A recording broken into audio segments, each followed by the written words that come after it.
minhas senhoras e meus senhores. É com muito interesse, honra e satisfação que a Universidade do Porto acolhe esta conferência. Trata-se de um evento de elevado prestígio, quer pela atualidade dos temas em debate, quer pela qualidade dos seus oradores. A Universidade do Porto valoriza muito o trabalho que está a ser desenvolvido pela Fundação Francisco Manuel dos Santos, instituição que tem vindo a notabilizar-se pela qualidade e pertinência dos seus estudos, propostas, debates e demais intervenções públicas sobre a nossa sociedade. Deve sublinhar-se, em particular, o facto da Fundação se ter assumido rapidamente como um centro de produção e disseminação do conhecimento, de tal forma que é hoje uma das fontes mais procuradas para obter informação isenta e rigorosa sobre diferentes aspectos da vida portuguesa. Neste particular, a Fundação preencheu algumas lacunas do nosso sistema de indicadores e dados estatísticos, contribuindo deste modo para um melhor conhecimento da realidade nacional.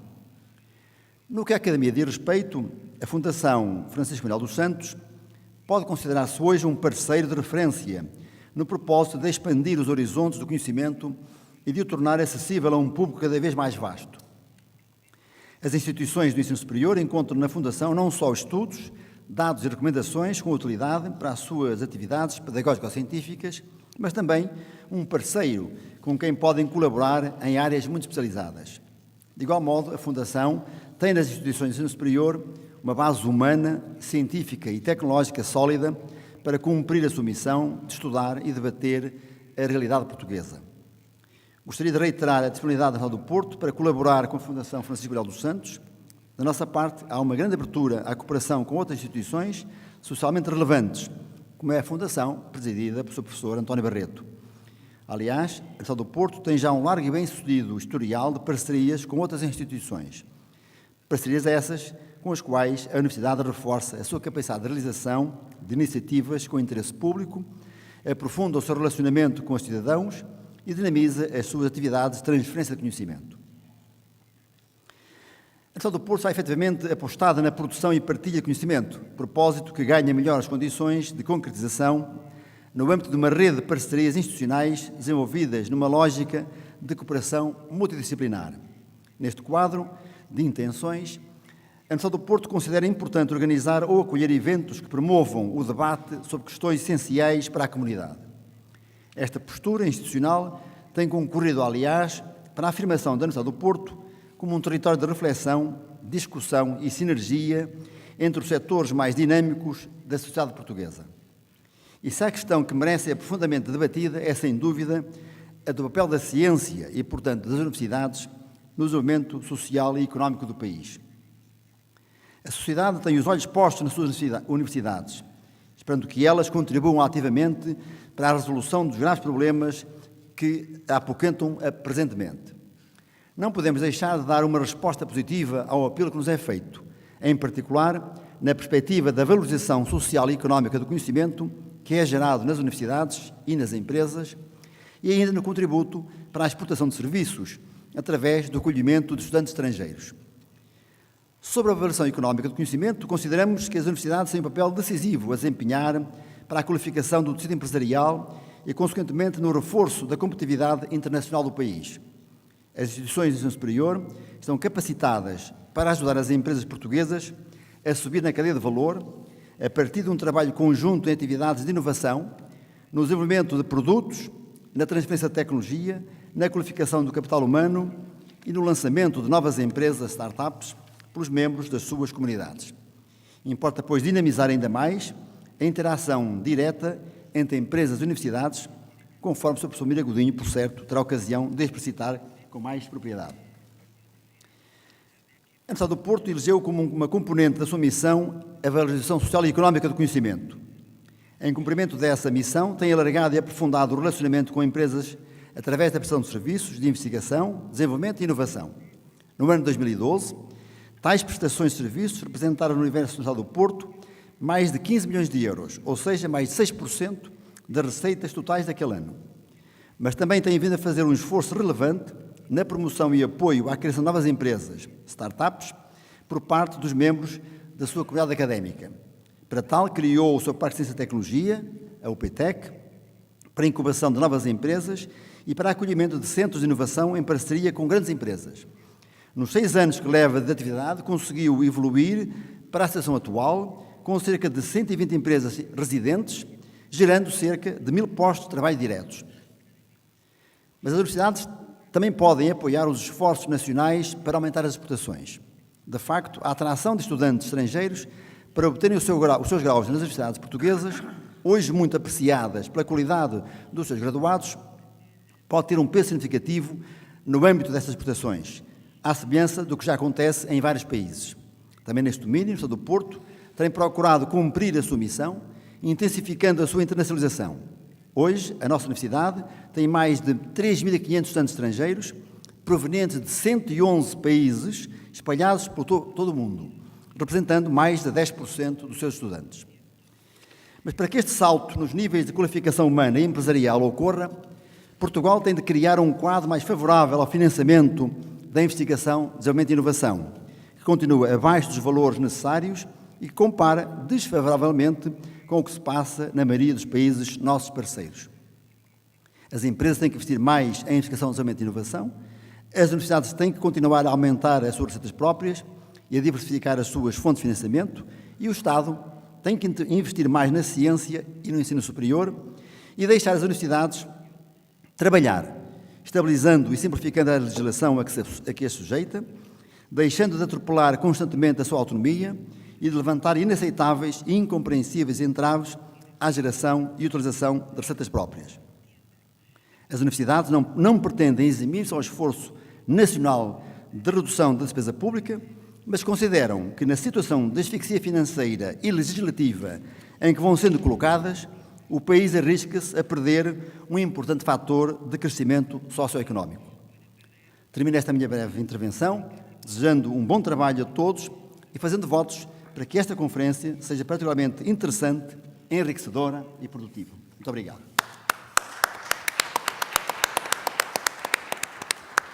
Magnífico reitor. Gostava de começar por cumprimentar também os restantes convidados desta conferência e alguns que estão aqui na mesa e os que não estão na mesa, y principalmente los invitados que han venido desde fuera, desde más lejos, y que no hablan el idioma luso, pero lo entienden muy bien.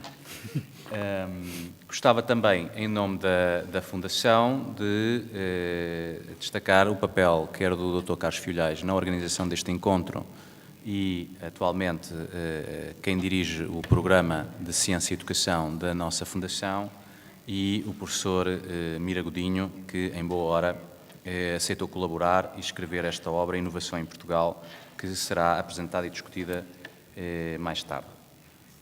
A minha primeira observação seria, como já foi dito pelo magnífico reitor, pedir escusas em nome do professor António Barreto, presidente do Conselho de Administração da Fundação, que não pode estar presente por razões de saúde, mas que evidentemente tem o maior interesse e carinho por esta organização e por esta conferência que aqui vamos arrancar.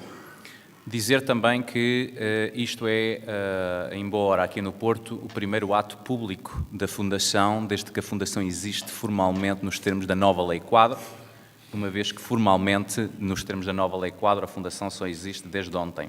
Portanto, isto é o primeiro dia da Fundação, nos termos da nova lei, e nada melhor do que fazer esse primeiro ato público aqui no Porto, na reitoria da Universidade do Porto.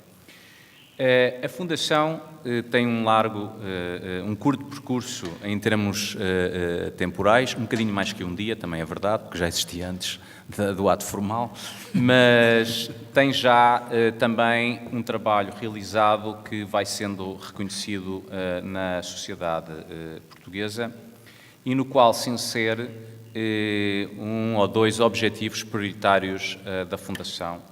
O primeiro, fomentar um debate aberto e livre sobre os temas que preocupam a sociedade portuguesa e, felizmente ou infelizmente, nestes últimos anos, o que nos preocupa a todos é a crise, seja lá o que essa palavra crise queira dizer, porque significa coisas diferentes para pessoas diferentes e parte do debate aqui também vai ser o que é isto da crise.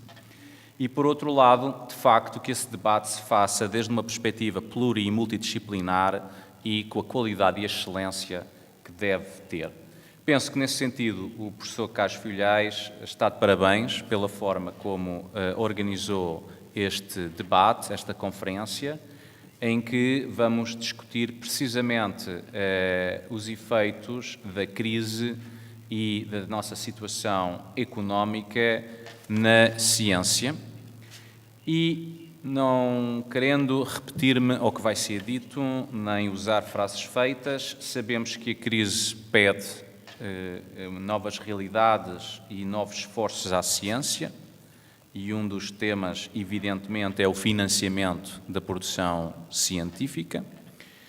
Pede também à ciência que possa ter um papel renovado no desenvolvimento, num novo modelo de desenvolvimento económico, e, finalmente, que tanto a economia como a ciência encontrem novas oportunidades neste momento em que precisamos de encontrar um novo caminho de resposta aos problemas económicos e sociais que tem Portugal e a Europa, para não dizer também o resto do mundo. Nesse sentido, espero que seja um debate muito interessante e muito produtivo. Tenho a certeza que o será.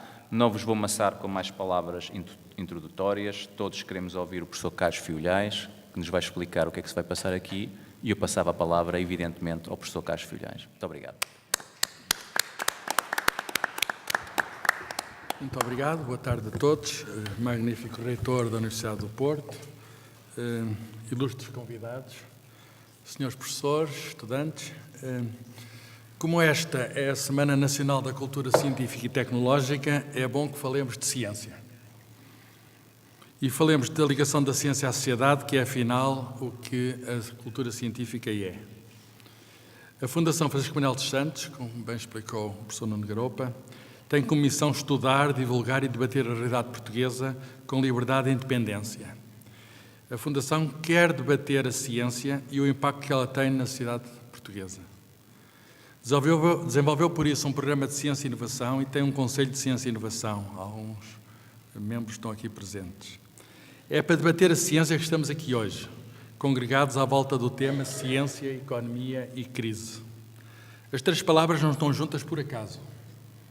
A ciência tem de se casar com a economia para sair da crise. Para se sair da crise, para sairmos da crise, não é uma condição suficiente, mas é uma condição necessária. A ciência em Portugal cresceu muito, tem namorado a economia, mas ainda não tem matrimónio marcado. É chegada a altura de uma maior proximidade, de uma intimidade maior. De 1995 a 2011, as atividades relacionadas com a investigação e desenvolvimento conheceram em Portugal um extraordinário incremento. O investimento nessa área passou de 0,5% do produto interno bruto, um valor muito inferior ao da média europeia a 27 países, que era de 1,8% em 1995, para 1,5%, um valor mais próximo da média da União Europeia, que é hoje 2,1%. Passou de cerca de 1/3 para 3/4 da média europeia. Contribuiu muito para essa explosão o crescimento do financiamento das empresas e também do ensino superior nesta área entre 1995 e 2011, que passou respectivamente de 0,1 para 0,7 e de 0,2 para 0,6 do PIB. O investimento das instituições privadas sem fins lucrativos em atividades de investigação e desenvolvimento também passou para 0,1% do PIB, enquanto o investimento do setor de Estado se manteve em cerca de 0,1% do PIB. Contudo, em 2011, em situação de crise, o investimento em ID, Investigação e Desenvolvimento, tinha baixado em relação ao máximo atingido no período considerado, que foi de 1,6% em 2009. Estamos agora com cerca de 1,4%. Com os cortes anunciados, teme-se uma baixa maior. O que é que a ciência já nos deu? Em resultado de todo esse esforço, Portugal conseguiu notáveis progressos na qualificação da sua mão de obra científica. O número de novos doutorados por 100 mil habitantes aumentou de 5,7 para 17,5, cerca de 3 vezes mais, no período considerado. Esse investimento traduziu-se num significativo aumento da produção científica medida pelo número de publicações, papers. Passou de 24 por 100 mil habitantes em 95 para 132 por 100 mil habitantes em 2011, mais de 5 vezes mais. Os investigadores portugueses não só aumentaram, como passaram a produzir mais ciência. Contudo, estes números, que traduzem um crescimento que é indesmentível, não nos devem iludir. Portugal continua abaixo da média da União Europeia, não só no investimento em investigação e desenvolvimento, mas também na quantidade e qualidade da sua produção científica e tecnológica. Por exemplo, o número médio de novos doutorados na União Europeia em 2100, por 100 mil habitantes, era de 23%, maior que os nossos 17,5%. E a produtividade dos investidores nacionais, apesar de ter aumentado, medida em número de publicações, é ainda inferior à média europeia. E a economia? Bem, um dos maiores problemas do sistema científico nacional tem sido a deficiente transmissão dos conhecimentos e capacidades científico-técnicas ao tecido económico. A inovação, a transformação da economia com base em conhecimento tem crescido, mas é ainda claramente insuficiente. Este último aspecto é bem visível, por exemplo, não apenas no reduzido número de pedidos de patentes portuguesas à Organização Europeia de Patentes. Portugal está neste aspecto no fundo do ranking europeu com 0,3 patentes por 100 mil habitantes no ano de 2010, quando a média europeia é de 5,7 patentes. Mas também no insatisfatório crescimento dos negócios das empresas portuguesas baseadas em conhecimento científico ou tecnológico avançado. O indicador dessa deficiência é o muito fraco emprego científico nas empresas. Existem alguns casos exemplares de criação e crescimento de empresas baseadas no conhecimento, mas não se pode dizer que esses casos tenham sido a regra. Temos muitas andorinhas, mas estamos longe da primavera.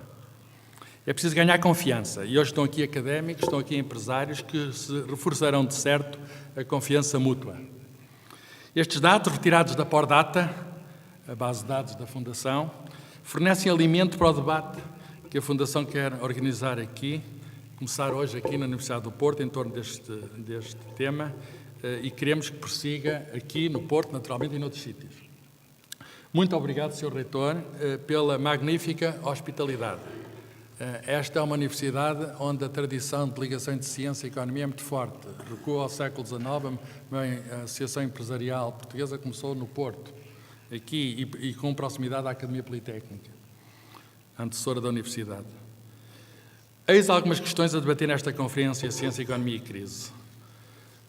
Prolongando-se a crise, como será a evolução do investimento em investigação e desenvolvimento? Continuará a diminuir a percentagem do PIB afeta a investigação, sendo certo que o valor do PIB também não tem crescido, estamos em recessão, estávamos em recessão. Poderá ser aumentada a eficiência do sistema de investigação, em larga medida montado ao largo de um sistema de ensino superior que, entretanto, cresceu, modificou-se, modernizou-se? E poderão as empresas empregar mais doutores, absorvendo jovens qualificados que, de outro modo, tenderão a procurar lugares no estrangeiro? Terão as empresas baseadas em conhecimento maior possibilidade de acesso a financiamentos? Poderá a sua atividade ajudar-nos a sair da crise? Poderemos nós, que estamos no outono, chegar à primavera? Bem, tudo isto são temas e temos as pessoas certas para os discutir. A ciência é feita por cientistas, mas é feita pelos cientistas em nome de toda a humanidade. E falo da primavera, falo do amanhã. Os cientistas são otimistas, têm esperança e querem transmitir esperança à humanidade. Os cientistas acreditam no amanhã porque ajudam a fazer o amanhã. Amanhã será melhor do que hoje porque vamos saber mais amanhã do que hoje. A seguir ao outono vai chegar a primavera. Muito obrigado a todos pela vossa presença. Muito obrigado em particular ao professor Pedro Etchenica, que veio do País Basco, ao professor Daniel Bessa, ao professor Onésimo Almeida, ao Dr. Luís Portela, ao professor Manuel Miragodinho, ao professor Manuel Sobrinho Simões. Estou certo que vamos todos chegar à primavera com o vosso auxílio.